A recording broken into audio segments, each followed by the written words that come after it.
안녕하십니까 여러분. 강명대TV 자유조선을 시작하겠습니다. 오늘은 김정은의 명령이 떨어졌다는 제목을 가지고 북한에서 들어온 소식을 함께 전해드리려고 합니다. 최근에 김정은은 당정인의 군사 확대 회의를 열었습니다. 그리고 핵 억제력 능력을 강화하겠다는 발언을 했습니다. 그 핵 억제력 강화라는 것은 바로 북한이 핵무기를 더 많이 생산하고 미국의 핵 공격에 대비해서 신형 핵무기들을 계속해서 생산하고 더 발전시켜 나갈 뿐만 아니라 대륙간 탄도미사일 또 전략무기라고 일컬어지는 SLBM과 같은 이런 무기들을 계속해서 늘려나가겠다는 지시를 내렸다고 합니다. 그리고 이번에 박정천을 차수로 임명했습니다. 이것은 그렇게 간단한 일이 아닙니다. 지금까지 인민무력부 총정치국장이 인민군 전반적인 간부사업과 권력을 좌지우지했습니다. 모든 간부사업은 바로 총정치국에 의해서 이루어졌던 것입니다. 총정치국장의 위상은 인민무력부장, 총참모장보다 더 높았던 것입니다. 그 단적 신뢰가 바로 황병서이고 최룡해입니다. 최룡해가 김정은이 지도자가 최고 지도자로 등극한 다음에 바로 총정치국장 차수로 당전의 정치국 상무위원까지 올라갔던 사람이 최룡해입니다. 그래서 최룡해는 제2인자로 불렸습니다. 최룡해 다음으로 총정치국장 그리고 차수 그리고 정치국 상무위원으로 올라갔던 사람이 바로 황병서입니다. 지금은 황병서는 보이지 않지만 아마 여러분들 2014년도 인천 아세안 게임에 왔던 황병서, 김양곤, 최룡해 모습을 보았을 겁니다.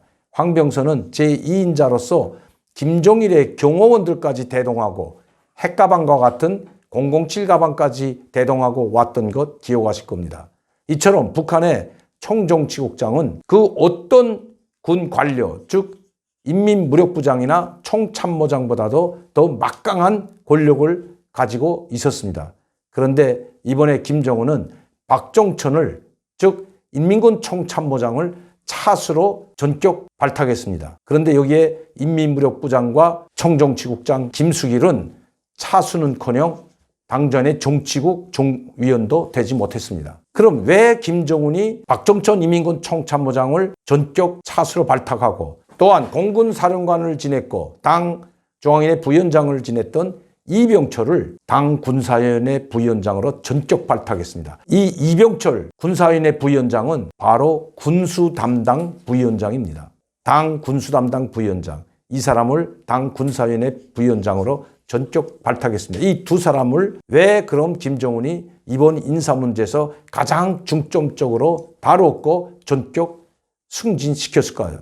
바로 핵무기와 미사일, 대륙간 탄도미사일, 그리고 SLBM을 관장하는 사람이 이병철입니다. 그리고 이것을 실전 배치하고 격동 상태로 유지, 즉 격발 상태에서 유지시키는 것. 단추만 눌리면 격발이라는 건 격발기를 당긴 겁니다. 이미 장전이 돼 있고 방아쇠만 당기면 나가는 상태를 격발 상태라고 합니다. 이 상태를 관리하는 사람이 바로 인민군 총참모장인 것입니다.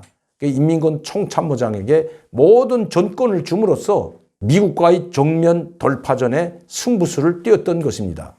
그런데 최근에 북한에서 이 인사사업과 함께 그리고 당 군사위원회 확대회의에서 바로 새로운 새형의 북한이 김정은이 작년도 12월 달에 당 중앙위원회 전원회에서 발표했던 새형의 전략무기를 곧 선보이게 될 것이라고 곧 보게 될 것이라고 발표한 적이 있습니다. 이번 당 군사 확대회의에서 바로 북한의 새로운 전략무기를 선보일 때 대한 지시가 하달됐다고 합니다.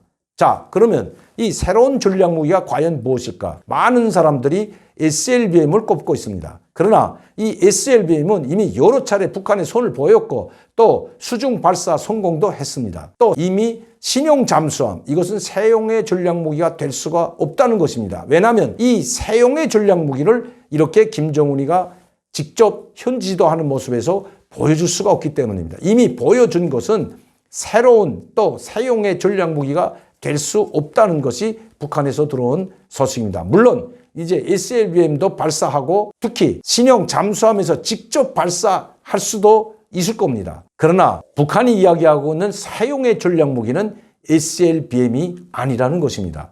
그러면 새형의 전략무기는 과연 무엇일까? 제가 언젠가 북한에서 중성자탄에 대해서 이야기한 적이 있습니다. 이 세용의 전략무기는 새로운 핵무기를 선보일 가능성이 높다는 것입니다. 이제 북한은 약 두세 번의 중단거리 미사일을 발사한다고 합니다. 그것이 내일이 될 수 있고 모레 새벽이 될 수도 있다고 합니다. 약 두세 번의 중단거리 미사일을 발사하고 나서 새로운 전략무기를 선보인다고 합니다. 그 시기가 가장 중요한데, 그렇다면 그 새로운 전략무기, 새형의 전략무기를 선보이는 그 시점은 언제일까? 그것은 아마 6월이 가장 위력하다고 합니다.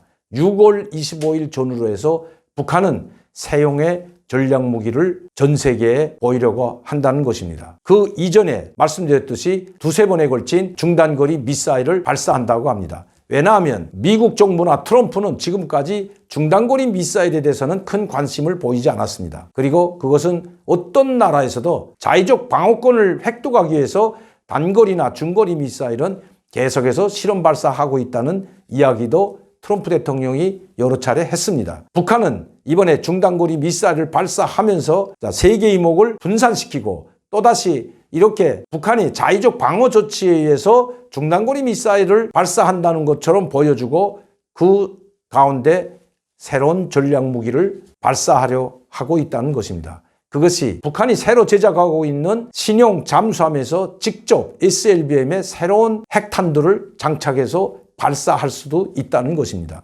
우리는 2017년도 10월달 이영호 외무상의 말을 한번 돌아보겠습니다. 그는 유엔 총회가 끝나고 나오는 장소에서 우리는 이제 대륙간 탄도미사일에 새롭게 장착한 핵미사일을 태평양 한가운데 발사해서 실험하는 것이 우리의 목표이고 이것은 이미 준비가 완료됐다. 이런 이야기를 서슴지 않았습니다. 그것도 유엔 총회를 끝나고 나오는 그 한가운데에서 기자들이 질문에 답변한 것입니다. 우리의 최고 지도자의 승인만 떨어지면 바로 할 수도 있게끔 준비됐다는 말을 서슴지 않은 것 여러분들은 보셨을 겁니다. 김정은이 지금 숨고르기에 들어갔습니다.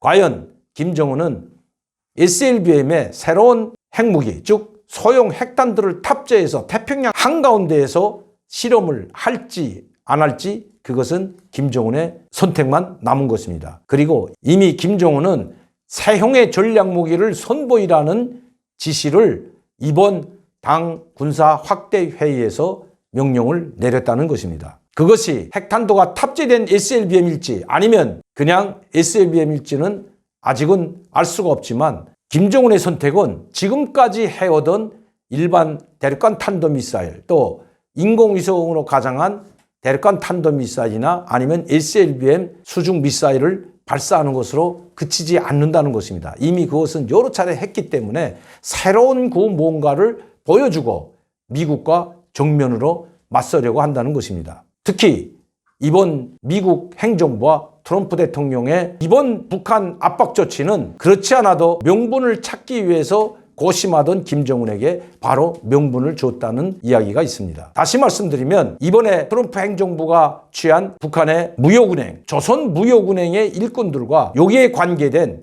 돈 세탁을 하는 데 관계된 개별적 중국 사람들에 대한 이 제재는 북한의 김정은에게 바로 트럼프 대통령과 친밀한 관계를 깰 수 있는 명분이 됐다는 것입니다. 미국은 또 트럼프 대통령은 앞에서는 김정은과 친분 관계를 이야기했지만 그 친분 관계가 국가 관계로 발전할 수 없다는 것을 그 논리를 북한에서는 여러 차례 경고했던 것입니다. 그런데 개인적인 친분 관계가 결국은 북한 김정은에게 아무런 도움이 되지 않았다는 것입니다. 특히 이번 조선무역은행과 관련된 북한 사람들과 거기에 관여된 중국 사람들 33명에 대한 이 제재는 김정은에게는 치명타가 됐고 결국 분노하게 만들었다는 것입니다.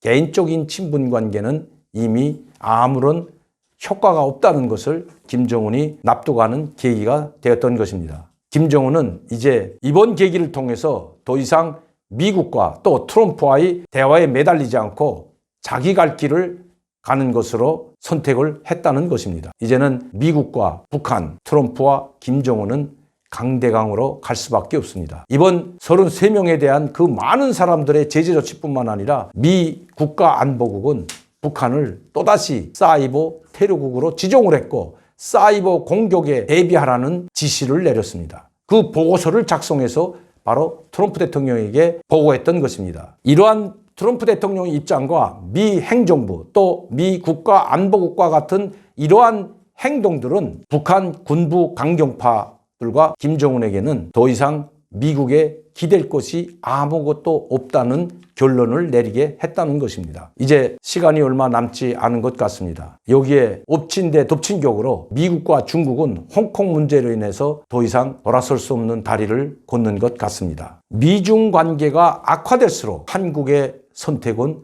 좁아질 수밖에 없습니다. 거기에 또 이제 북한의 중단거리 미사일이 임박했고 그뿐만 아니라 사용의 전략무기 발사가 임박했다는 것입니다. 그야말로 한반도는 군사적 긴장 격화와 경량의 도가니로 빠져들 수도 있다는 것입니다. 오늘도 강명대TV 자유조선을 시청해 주신 여러분들께 진심으로 감사를 드립니다. 감사합니다.